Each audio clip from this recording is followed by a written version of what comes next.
রোহিত ওর প্রেমিকার জন্মদিনে সারপ্রাইজ দেওয়ার জন্য কয়েকটা গোলাপ নিয়ে আরেকটা গিফটের প্যাকেট নিয়ে প্রেমিকার বাড়িতে রওনা দিল। ইচ্ছে ছিল প্রেমিকাকে সারপ্রাইজ দেবে, তাই তাকে না জানিয়েই চুপি চুপি গেল তার বাড়ি।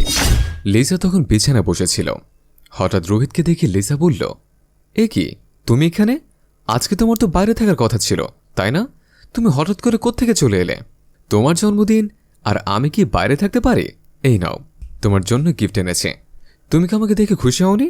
আমি তো ভেবেছিলাম তুমি চমকে উঠবে।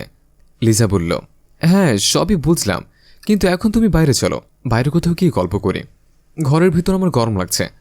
সরল মনে রোহিত বলল, হ্যাঁ চলো। হঠাৎ পাশের রুম থেকে রোহিতের অফিসের বস বেরিয়ে এলো। তারপর বলল, এই কি রোহিত, তোমাকে তো আমি অফিসের কাজের জন্য বাইরে ট্যুরে পাঠিয়েছিলাম, তুমি এখানে কেন?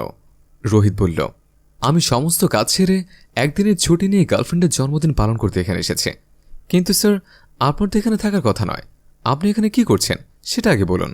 লিজা বারবার রোহিতকে বাইরে যাওয়ার অনুরোধ করতেই রইল। রোহিত বলল, তোমাদের দুজনকে এক রুমে দেখার পরেও কি আমি বাইরে যাব?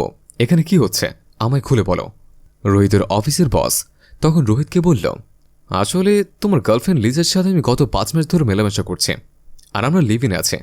যদি তোমার প্রবলেম থাকে তুমি এখান থেকে চলে যেতে পারো। এই কথাগুলো বলে দিয়ে বস রুমের বাইরে চলে গেল।